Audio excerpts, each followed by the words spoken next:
Purpose is what drives a man. If you don't have purpose, you have nothing. Your mind shifts from being in turmoil to thinking about the future. The most useful advice that my father ever gave me and that his father ever gave him was pick that rock. You'll never be closer to it.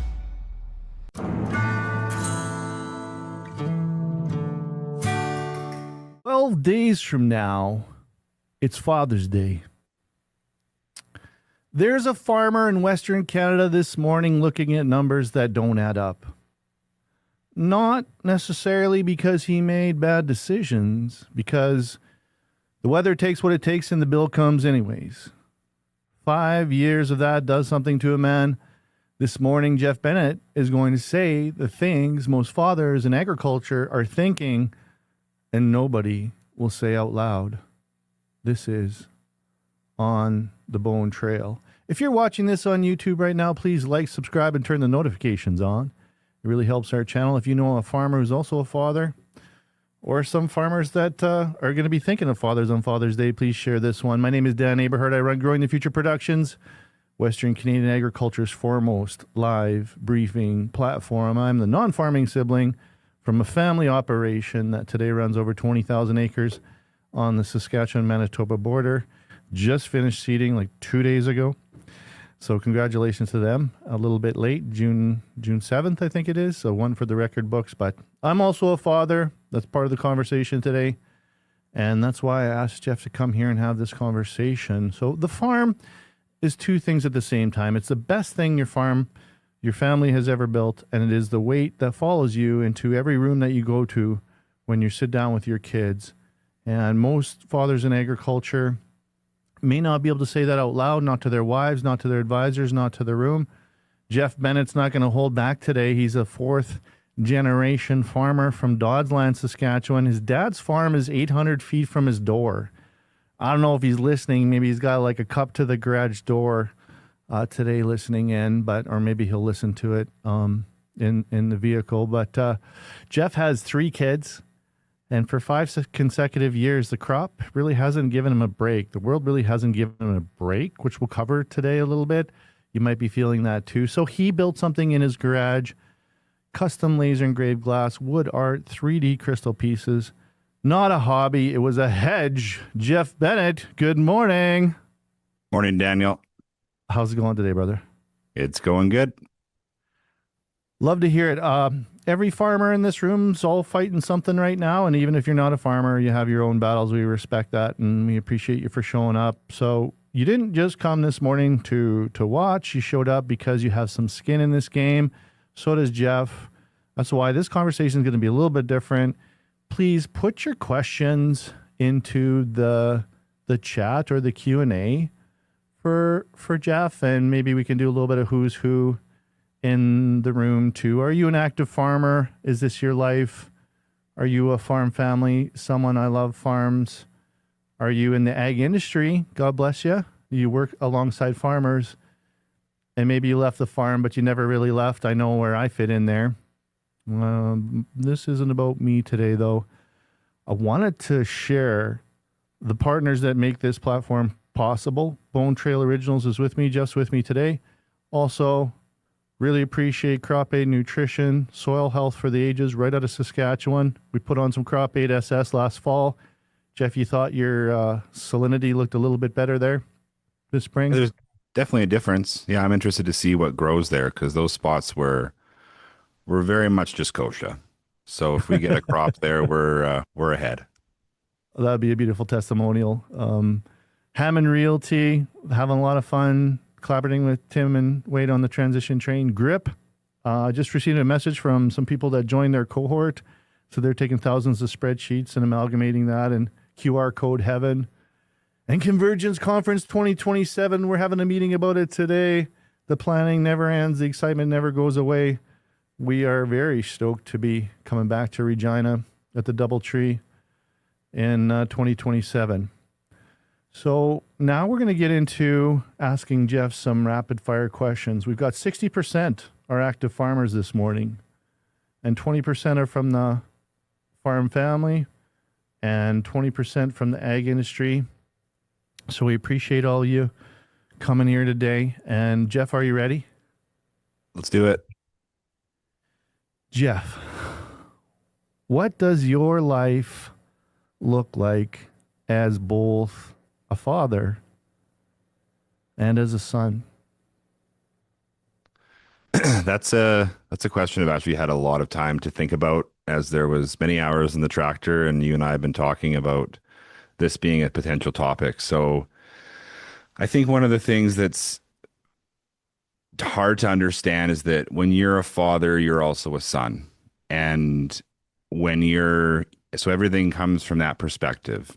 For me, it's like, how do I treat my children in the good ways that my dad treated me and my parents treated me? And how do I learn from the things that maybe didn't resonate with me as much, to put it one way? So I think it's sort of living in both worlds at once, as, you know, it's sort of like living in the past and living in the future. And I think that to be able to kind of have that living in someone else's shoes, you gain perspective from where your parents, where your father is coming from, dealing with you as a child when you have your own children that are also, you know, making your life maybe a little bit, you know, less than relaxing, I guess. So, yeah. So diplomatic this morning. What did becoming a father change? I think everything. For me, my focus on the farm especially has changed from how do I make the most money? How do I have the best stuff? How do I expand? To how do I pass this off? How do I do it? How do I set a precedent both in work ethic and actual financial structure to be able to have my kids be able to step into a place that, you know, my parents did a good job, but I'm one son, right? My sisters didn't end up long-term farming. So I've got three sons, and I know that a 4,500 acre farm isn't going to cut it. So there's a few things that have resonated with me for, for how to set it up and sort of my goals.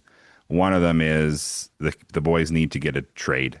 They need to be an electrician or a carpenter or a mechanic, and their work and focus is that, with their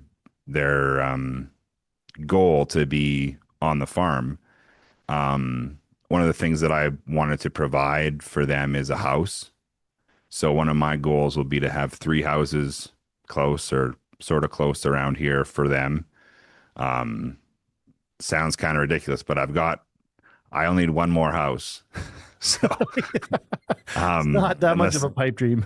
yeah.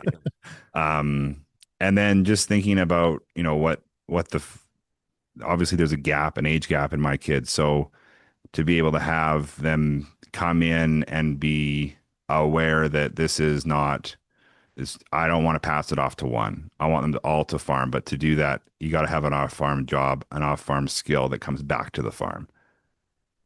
Does having your dad 800 feet away make you want to have that dream? I think there's some things in my parents' generation that didn't translate into my generation. Um, I think that for my dad, it's still his farm, right? I live on the farm, and he lives in a house that I pay the mortgage on. And that's in exchange for all the stuff that he does. And that's a lot. But there's some times where I know my granddad would have lunch with us every single day. And I think like that doesn't happen. I'm just like, when I grew up, my granddad worked, my dad's dad worked on the farm every day. And I think we summer followed for a lot more years than what we maybe wanted to, just so that granddad could go do something. And where kind of the disconnect is our generation is very independent, very structured when it comes to roles and responsibilities and whose is what. But the generation ahead or before us, they aren't really the same way. It's theirs because it's been theirs forever. And I'm not saying that I don't disagree with him, but it creates some interesting dynamics when there's, you know, my kids run to the door when grandpa comes, right? They love going for gator rides. They love going to check the buffalo. They love when grandpa's in the yard. Grandpa teaches them how to cut grass and how to drive the gator. And there's some memories being made, which is super important. My parents also vacation a lot, and they deserve it. They've been vacationing a lot more, and that's helpful because they do live 800 feet away. My 3-year old could walk there, it no worries at all, right? And I think that it creates a lot of opportunity for more communication. And again, there's no issue there. It's just the way that it is. I made the joke to him the other day. I'm like, because I wake up at weird hours, and I told him that I was gonna go for a gator ride in his yard when I wake up at 5:30 in the morning or 4:30 in the morning. Well, he's like, "We'll stay off the grass." It should be when you're getting home at 5:30 in the morning, but I guess that ages us, eh? When we're up. Well, during the I go time. to bed at 9 or 10, so that's the past my time. What can you see that your dad actually did really well as a father that you aspire to or wish you could do better? His dedication to the farm. It's something that I've also been thinking a lot about because for me, I don't want to be. I was reading your email this morning, Dan, um, Perfect. and thinking about you're not just the farmer, you're not just a tractor, and I've been thinking like, but that's what he was, right? Like that was his entire mentality. But they put structure to it. Like you start work at 8. We're not talking about seeding or harvest, but you start work at 8. You have a 10 o'clock coffee break. You go in for lunch at 12. You have a 3 o'clock coffee break, and you're done at 5, and you go for supper, right? Like that's every day. And it didn't matter what there was to do. This is something that is a real dichotomy for me because I hate make work projects. I think if you were to ask my dad this question, he'd say, "What does Jeff not do very well farming?" He'll say he doesn't just walk around and find things to do. And I think that's one of my strengths. Like I'll do in 2 hours what will take dad 2 days because he's got ADHD, like he's got ADHD, like he'll just walk around and he'll be doing half a job here and half a job there. Nothing's written down. It's all in his head, but it's his farm. It's been his farm for 40 years. So it could be anything from cutting grass to starting a tractor that hasn't run in 3 years. That's now the priority of the farm in his brain. Like that's what has to happen.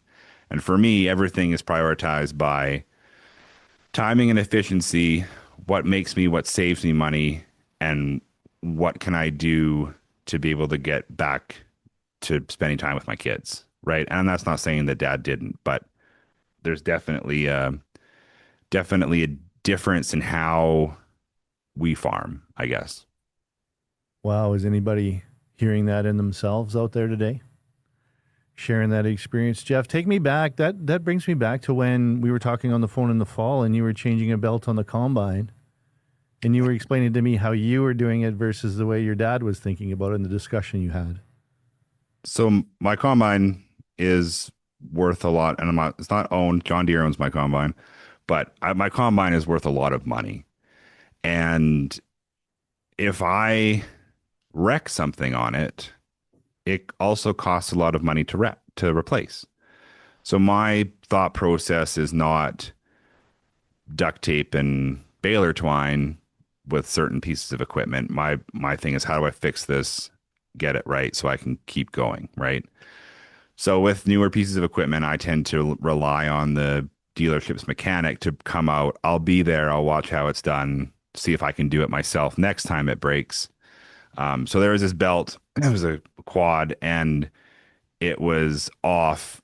Or was one of the pieces, one of the belts was gone of the 4 belt parts of it, but there's 3 still there. So I told dad, well, we were 1 day away from being done harvest, so this kind of is duct tape and baler twine season. But I saw how the belt was. I saw what was sort of crooked. And I'm like, I'm calling John Deere. And dad was so upset because this is something you can fix, Jeff. And I'm like, I'm not disagreeing with you, dad, but this is what I'm doing.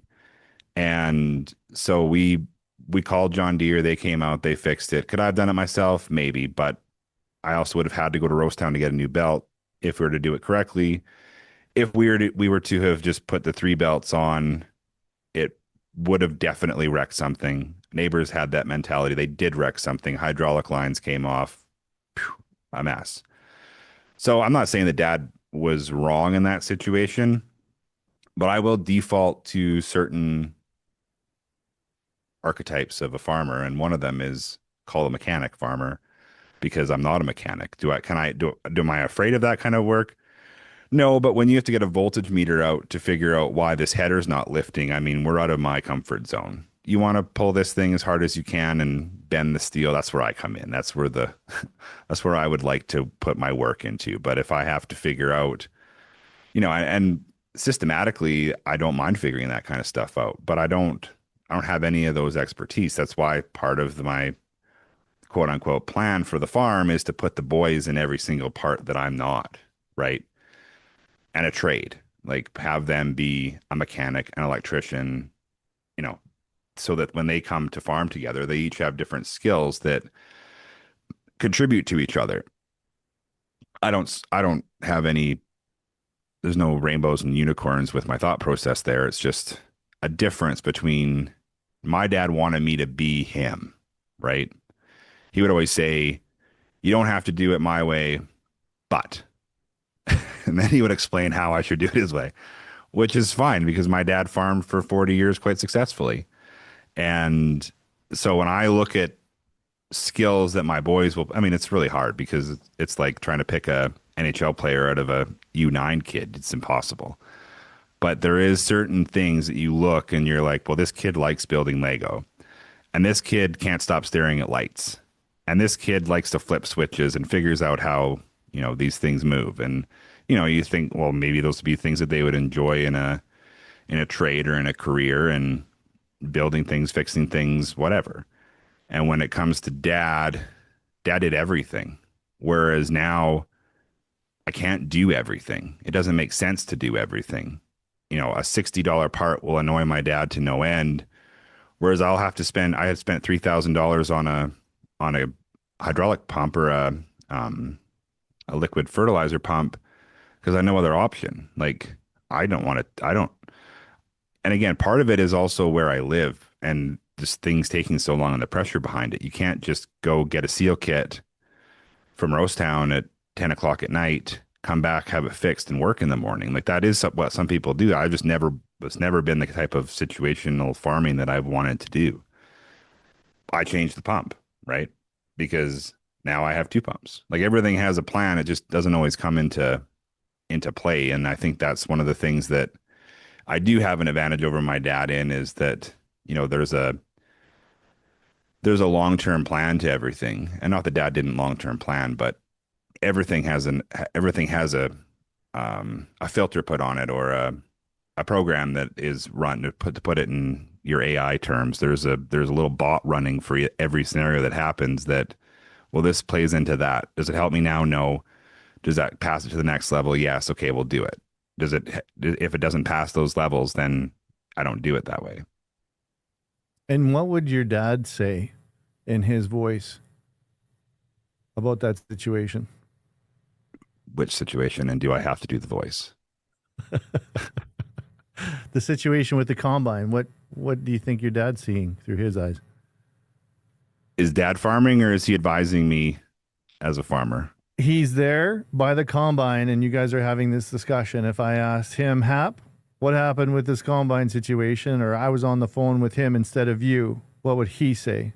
And he would blame the engineers. He would blame the engineers. Yeah, fair. Now, to this thing about your kids, you said you didn't plan this, but did you strategically have 3 kids, sons, that could work in these different areas, or did these different areas come by virtue of having 3 kids that you think could work on the farm? There's no design to it. I mean, it's just sort of, and maybe it's wishful thinking, honestly. Like I think about that too. Like maybe none of them want to farm. I mean, that's the reality. All of them, I mean, there's a 6-month-old, so he probably doesn't say very much, but the 3-year-old plays farming every day. I was picking rocks. Everything that I do outside the house is mirrored in the carpet because he was picking rocks with the gator. When I was picking rocks out in the field, he was with me half the time. he just really enjoys farming, right? But he's the one that he doesn't really have a whole lot of mechanical.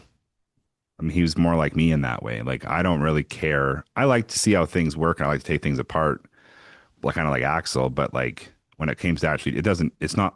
I was never a car guy. You know what I mean? Like someone would say, "Oh, it's a 1967 Corvette." Be like, I don't care, right? Like, yeah, it's nice, whatever, right? Right. Whereas Axel, like one of the last things that I've got him is like a little mini engine, like to put together.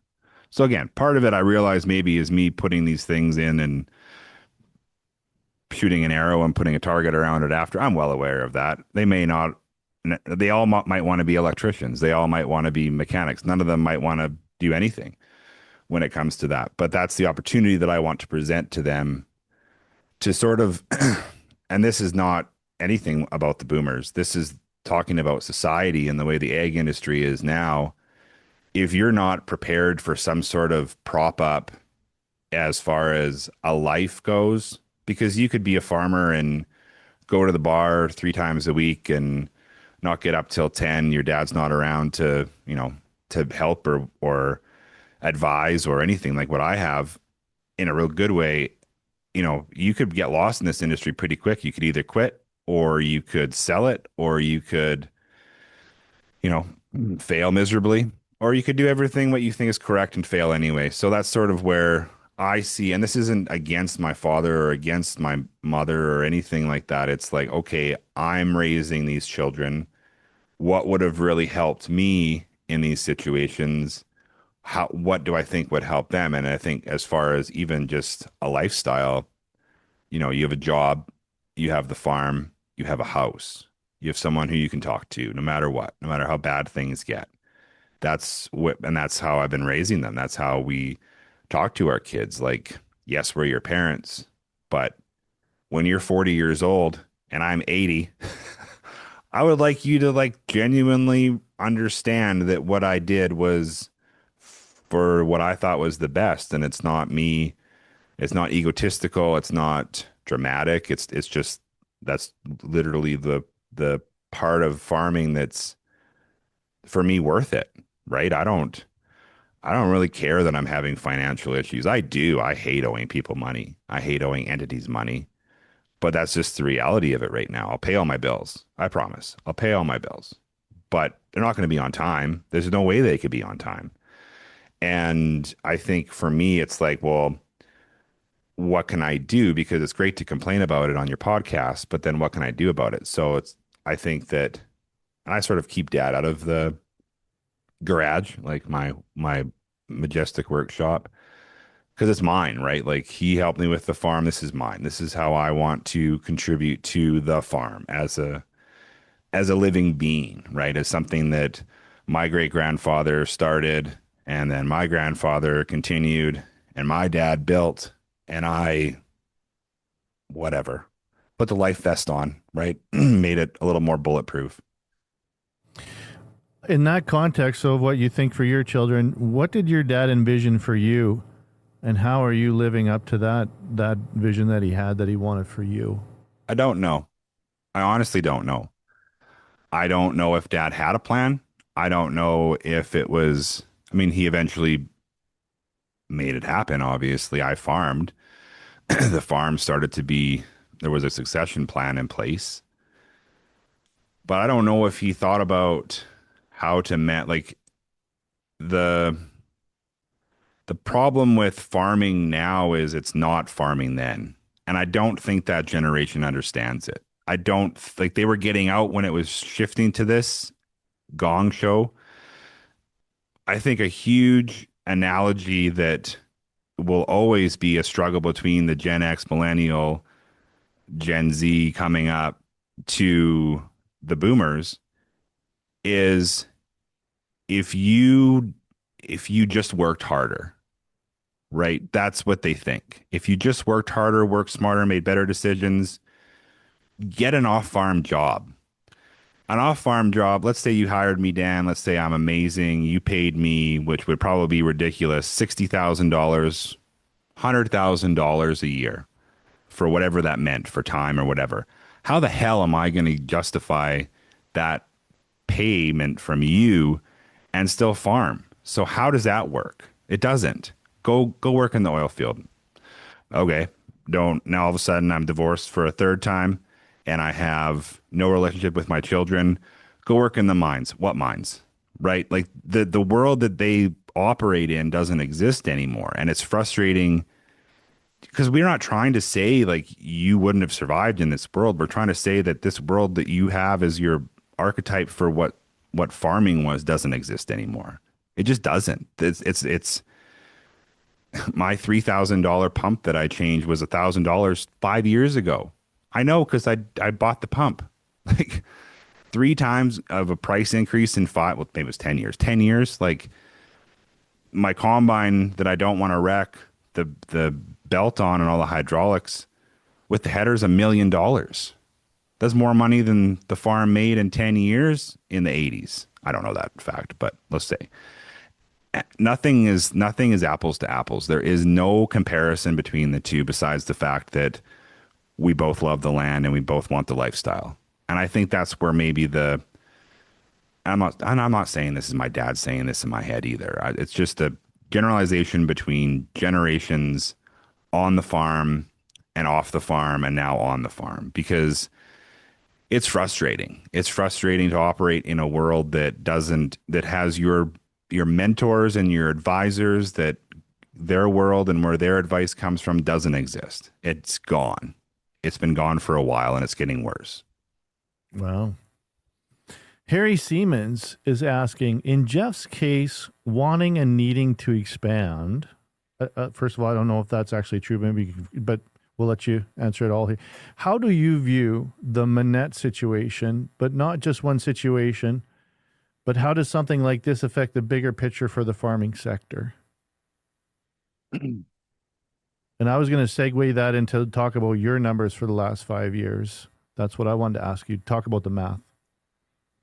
So for me, 2021 absolutely kicked my ass. Like it was a number that shouldn't have even been with all the crop insurance and all the blah, blah, blah. It didn't, it shouldn't have been possible to make that least amount of money. And 2022 was, I mean, not 2021, but it didn't make up for it. I lost. 2023 didn't make up for it. I lost. 24 was a bit better, but I've got 3 years of losing money behind me and one really big year of losing money behind me. And then 25, we're good again, right? Like that was a good year. There's a little bit of breath in there. 2026 looks good too with prices, but I've also spent $300,000 on UAN on an acreage that hasn't increased in 10 years, 7 years of farming. And that number, I used to budget 100. So difference in rates, sure. But the price used to be 275 and like $600 a ton for UAN. And I don't even know where it ended up. I heard 800. I don't like, it's not possible to farm. And then rent has gone from when I started farming, we rented some quarters. It was $35 an acre. And now I'm paying 90 in some area, in some cases, 75, 90. Everything's going towards 90. And I'm on the side of having a good relationship with my landlords where things are talked about. There's communication and I genuinely think they like me. They knew me since I was a baby. So hopefully they do. Those like everything's three times the price. Everyone says, "Oh, it's 10% more." It's like, no, it's not. It's 3x. That's how much more expensive farming has got. Call it 2x.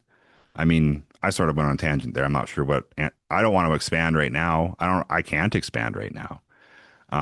Do I want to? I don't know if I do. I like being a little over equipped so that when I take a week off of seeding because of rain, thank God, that I'm already stressed. I don't need to be even more stressed, right?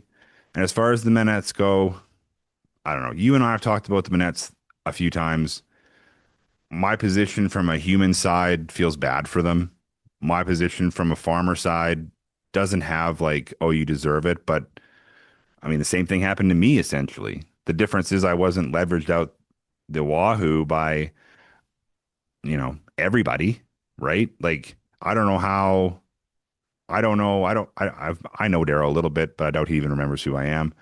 But just to have met the man, I don't know how he exists, right? Like in my situation, and maybe he doesn't care, right? Like he may not care. There may be a part of his brain that does not, we do not share. And that's not a negative against him. But it's just, I couldn't do that, right?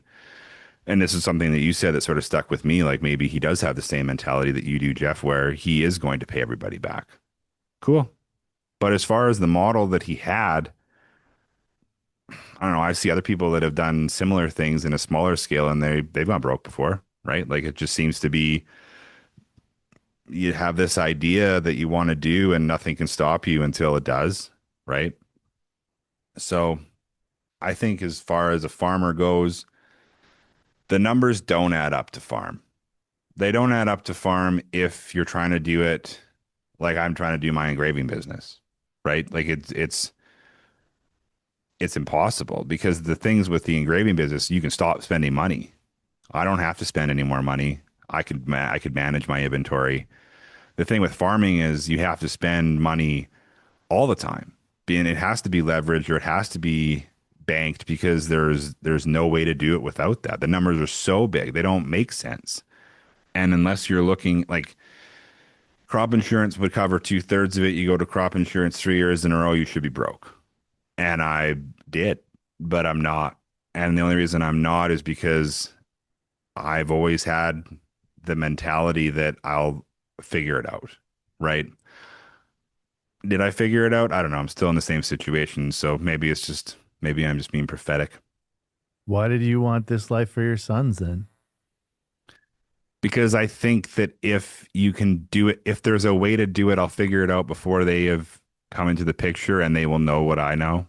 I don't think, like I said, because this farming, there's always been a tint of it, I think, but this farming, it has to be given. It has to be given to the farming kid, and you have to do a very good job of parenting the child. You have to do a very good job of raising, in my case, the man. Because if you have boys who want to take over the farm, your farm is not going to happen for very much longer. And I think that, and I want them to farm. I don't know what I would want to do besides this. It's something, one thing that I've learned as a man, as a father, as a son, is that you have to have purpose. Purpose is what drives a man. If you don't have purpose, you have nothing. There is nothing more purposeful, more legacy purpose driven than farming.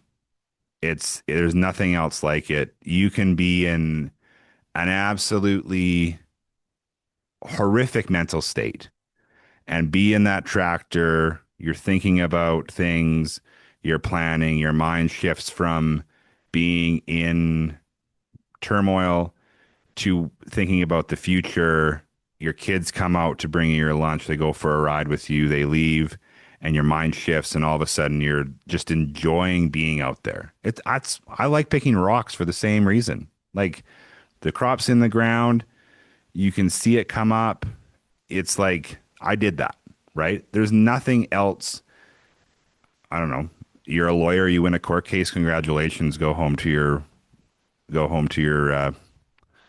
beautiful home. I want to get up in the morning and do what I did yesterday. Well said, my friend. Lauren Maurer, who I believe you sent a bunch of Great friend of the show, right? yeah, huge friend of the show. Actually, we talked the other day. I really appreciated that. She's sharing that kids in individual roles is real. We have 4 farming with us, 1 in ag optimization, data, parts, bookkeeping, and leading combine crew, 1 with business degree, HR major, 1 journeyman HD mechanic, 1 agronomy degree. Will it work forever? Not necessarily. So I'll recognize we just need some flexibility in our business structure. Jeff, just encourage them to work in their area of passion. I appreciate that. And absolutely. Like I don't want to put a kid in a situation that he doesn't want to be in. Farming's tough, and I think that there's got to be There's got to be some passion behind it, or else I think I'm just thinking as we're talking here, I think that maybe that individualization and specialization is what breaks it down so that you're not losing your mind. I don't have anyone. I don't have a brother or a sister who's farming. I don't have that opportunity. I'm not saying that I want it, but I think that if I can be open to it for my boys and line something up that they're able to sort of offer their specialization to, or I think that there's a way to sort of circumvent the stresses if it's split up. And I think that if you're, again, purpose, but if you're lost in what your role is on the farm, then that's my job. That's where I failed to some degree. Obviously there's personalities and growth as an individual and all that kind of thing that has to happen on their own. But I think that if I can play my role as however I envision that, I think that they will want to succeed and they'll be able to have similar mentalities and yeah, again, not that it has to work forever, but at least it can get its own feet.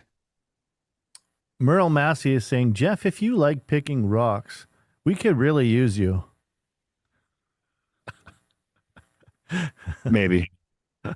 We'll see. I don't know if he likes it that much. Harry Siemens is saying, will Jeff have a different mentality than his father as it pertains to wanting them to farm how he did? Or what if we see major changes? What are your thoughts? Well, that's sort of what I've been doing, I guess, in my thought processes is being aware that I don't know, right? I think if I can see what's worked for me and try to instill those certain attributes or personality traits or ethics in them, that maybe they can figure it out. And for me to be open and honest with them about what I've been through or what I'm going through or why I did what I did, they can either add to it or change it. I mean, absolutely. I think that I think I'd be incredibly naive to know what farming is going to look like in 10 years, let alone 20 years or 30 years, because I doubt dad did. I mean, I think maybe it's one of those situations where things change so fast and his age and his place in the farm as a timing element for where I'm at with mine. I mean, obviously I have young kids, so I'm sort of in this for a while.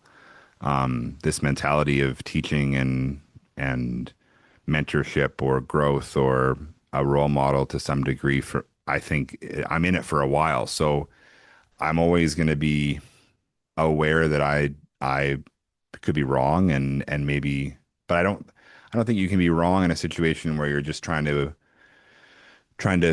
be honest with them, right? Like nothing will be done in a way that I don't see how helping them out with you know, a trade or maybe a certain role that they know that can be changed would be detrimental in any way.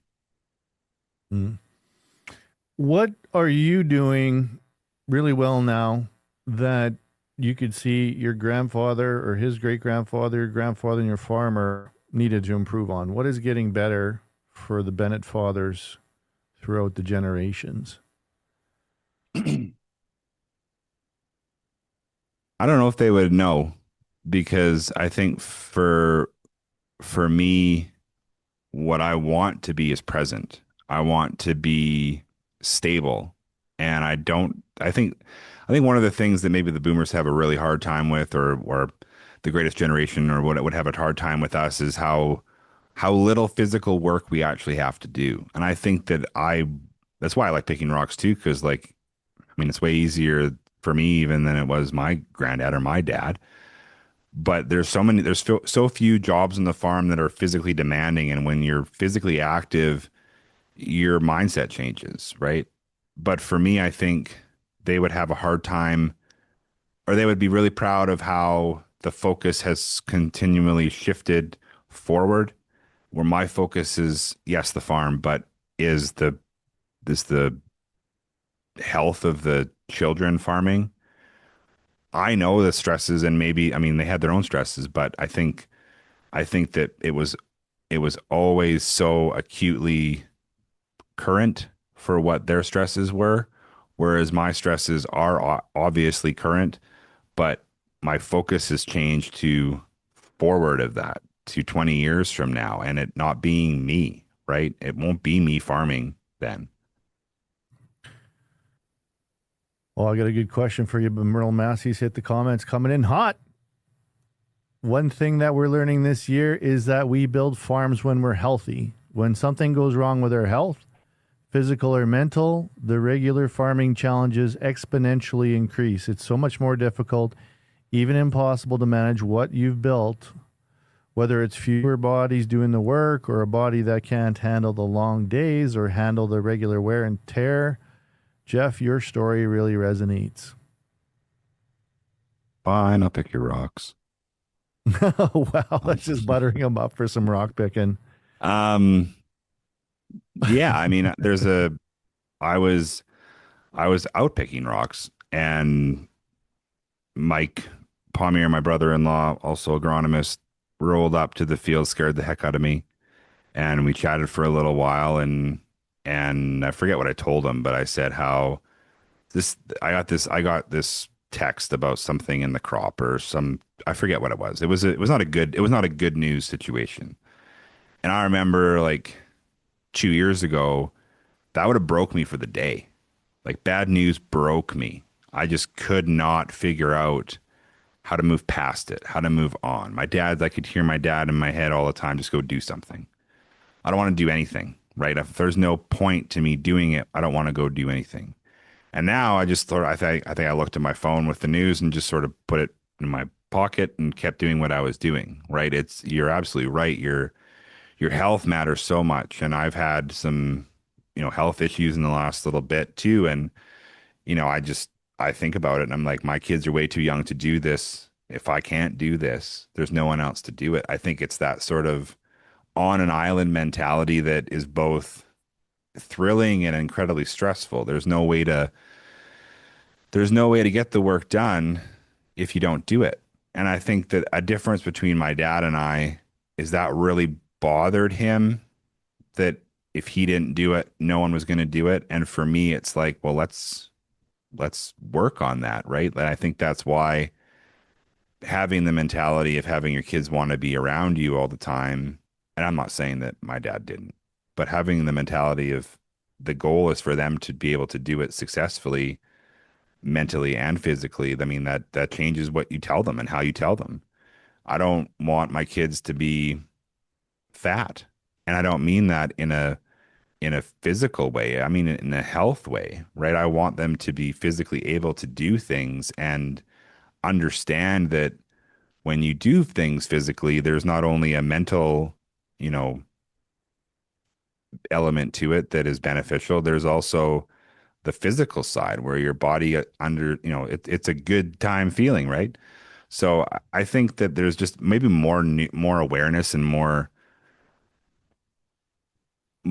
information out there now to be able to be aware of situations in any case.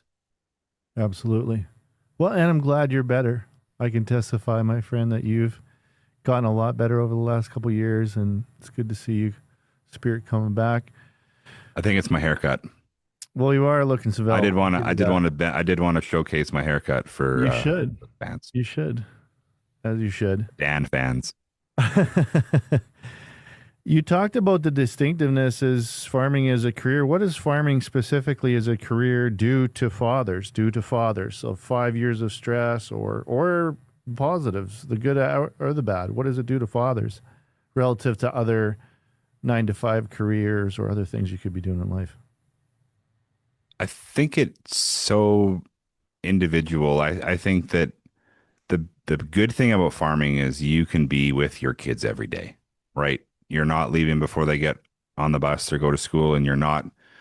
I mean, you are, but you're there for lunch. You're based out of the home. You're based out of the headquarters that is building the next generation. So there's lots of opportunity to build a relationship with your kids and to be present and be aware that there's a difference in their attitude or they're really growing up in that aspect. And I think that it's the physical contact between a father and a son or daughter that really makes the difference for farmers. I think that that's why you have a lot more continuation in this industry as a generational than maybe a lot of others. As far as a trade like farming goes, it's the way it's structured too, because there is really only one way to farm, and that is to have had your father do it, or your mother, or father and mother, right? Like that's the only way that it happens. Again, there's always exceptions to the rule, but that is that is the case. You have to come into it. So, but if I think that's also the benefit of it is that I mean, if your dad's gone when you wake up in the morning and he's not home until you go to bed, and you see him on the weekends and he's stressed in his job. My kids see me stressed all the time. My kids, if something is, I'm busy with something, or my mindset's not right, my oldest he'll say like, "You okay, Dad?" I'm like, "Yeah, buddy, this is going on." Right. And it's that openness that allowing that situation, when I can tell he's not doing great, I'll say, "Hey, buddy, what's going on?" He'll tell me, right? Not this bit. No, I mean, oh, nothing. That happens sometimes, but I mean, there's an opportunity because it's been put there, because it's my openness to him and his openness to me that allows us to support each other, right? Harry Siemens is asking, Jeff, how does a person like you tap into or use or support the various farm related organizations? I assume he's talking about maybe mental health or the stress lines. And I don't think anyone's going to want to hear my answer to this. I literally shut everything off. I deleted all my social media. I didn't talk to anybody that wasn't a real person. I didn't talk to anybody that wasn't a personal friend that knew me that I could have a conversation with. I didn't talk to anybody. I didn't use any organization. And I think I mean, I know the room, so feel free to tell me that I'm wrong or there was other ways of doing it, but that's what I did. I didn't talk to anybody. Dan, you and I hadn't talked in how many years, essentially? We started talking, we sort of grew together. I mean, in the past couple of years or past year or whatever, but like, I don't know if I think it was 4 years, 3 years. I didn't have any social media posts. I didn't go on social media. I didn't, and honestly, if it wasn't for the stupid engraving stuff, I don't know if I would have, right? I don't care. I think that part of the thing about the world is that it gives you things and it takes things away. I think that some of the people in this room I've met through social media. I think everybody in this room I've met through social media that I've met. So yes, opportunity to meet, understand each other, have a relationship with, great. But I know that I didn't, and again, because a relationship based on social media is a picture on a screen of that person, until that meeting, and then that next meeting, and that next meeting involves, doing things outside of social media, essentially, there's not a real relationship there. And when there's a real relationship there, there's trust. And when there's trust, there's growth. And when there's growth, there's the ability to help each other. And I think that that's one of the things that's so frustrating about people on social media. And I'm sort of broad brushing here, but that there's not anything there, right? You and I are real life friends, Dan. We met on social media, but that's not the case all the time. And there's people that I've met that I really thoroughly enjoy and want the best for, but that didn't happen, right? And I think that because it didn't happen, there's no jadedness or anything there, but that's the reality of the situation. Is when you're in a situation where there's no hope, essentially, you don't go talking about it on social media, right? You don't, in the situation, you don't. And I think that I close my circle from a lot of people that touch my energy every day to absolutely no one. No one. okay. Well, Harry is saying what I also meant was the farm associations. I sorry I took that wrong, Harry, but it was a good conversation, anyways. The farm associations that rely on farmer memberships, and they do the legwork for many things, especially government. How do you feel about those organizations? Or how do you work with them? Or what's your take on them, Jeffrey? I'm thinking. Okay. How long does that generally take? Depends. If you see smoke, just wait longer. I Well, don't know. I think that yeah, there's some real good farm organizations out there, but there's some that don't deserve to exist anymore. Can I just say that? you can say whatever you want. It's Oh, unfiltered don't tell me that. advertisement. Well, let's start bringing it home. What would you put on an engraving for your father that maybe you aren't able to say or don't want to say or couldn't say, but should say or to your father? Or maybe you say it all the time and you just want to put on an engraving so it's there every day. What are you going to put on an engraving for your dad this Father's Day? Well, I made a product. I don't know if this, I don't have one. I haven't made one yet, but I made a product that involved some crystal cubes Show and us. Show us. well, Show us your show and tell here. Jeff's got some stuff he's been building. this I is one sent of the cubes. This isn't what it is, but Yeah. Merle Massey says 100% agree. Social media is neither anonymous nor private, and that matters. One option is Ag Talk, online, totally anonymous, farmer to farmer space, clinically moderated. Most of the activity is late at night. It might help someone. The link's in the chat. Because I was going to say, I talked to somebody the other day. I forget who it was and what exactly the context, but it surprised me because I said, might even have been Dallas LeDuc, God bless him, who's a very public figure. Everybody knows Dallas, 5 million views on TikTok. I'm like, how do you get, because he talked a lot about what you're talking about, Jeff, financially, how they've gone back, and he's been very public about it. He's gone backwards financially in the last couple of years. I'm like, how do you manage that, 17 years of building gets wiped out in 1.5 or 2? And he says, well, 188, whatever number it is for Farmer Stress Line. And I was like, wow, that's awesome. I didn't know how many people use there, and it was a good real life example of like a burly man, like a man's man, like you and me are men with beards and hair and stuff, manly man, talking on the phone, talking about it. But I was going to ask you if it would have helped, Jeff, if you didn't reach out. Farmer Stress Line is 1-866-327-6701, and Merle's got www.domore.ag/ag talk.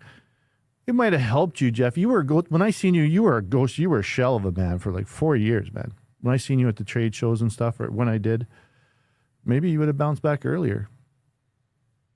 maybe. Not sure. And I'm not saying that in any Yeah. sort of way No, that sure. it wouldn't have. But Yeah. Sometimes you just got to do your zombie walk. here, I'll show this. We'll Yeah, change things show here. us what you got there.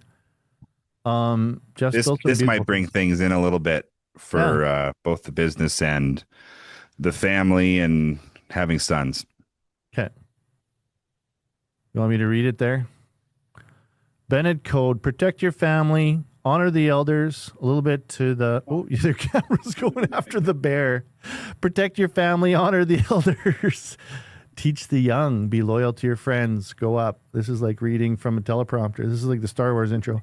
Voice your opinion, stand your ground, take charge when others show weakness, play when you can, work when you must, always leave your mark. I love it. That's those are your spirit animals on there. My kids' spirit animals. Folks, we can't see Jeff. He needs to be talking. The camera doesn't go to him. I read it out, but it looks beautiful. If anybody wants some information there, Jeff will get a hold of you. Talk one-on-one. The Bennetts, he's building. Show the crystal that I got.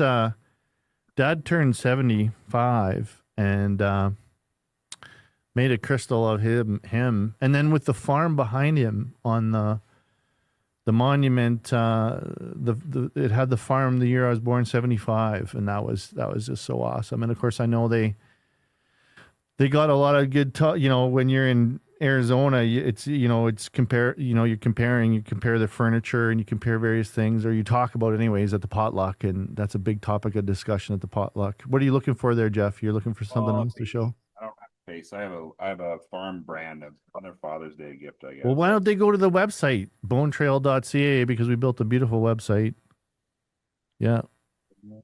Yeah, so you can put anything there. You can put your picture of your father or cat, dog. Yeah. Cat. So this is one of the first things I made. This is my farm logo, Yeah. and then all the land base. That's cool. Farm map on there. Yeah, I got to order something here for Father's Day, because this is one big problem I have. I'm terrible at gifts. Bone Trail Originals, yeah. So there's any kind of combination. Jeff will accommodate any budget. If you're having a good year on the farm, I think it's tax deductible. We'll make it tax deductible. If it goes in your office, I it's hate the tax CRA. deductible. Yeah, I love it. Well, I'm really proud of you. I think that you've done really great as a son, as a father. Love to have Hap on here one day. What do you want your kids to know as a farmer and a father that you might not normally say out loud? Which is my last question today. Say it again. What do you want your kids to know? Because they're going to listen to this podcast one day, whether you're with us or not. As a farmer and as a father, that you would normally not say out loud.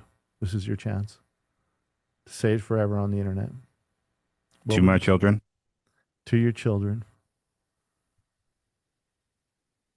You can do it and it's worth it. You can do it and it's worth it.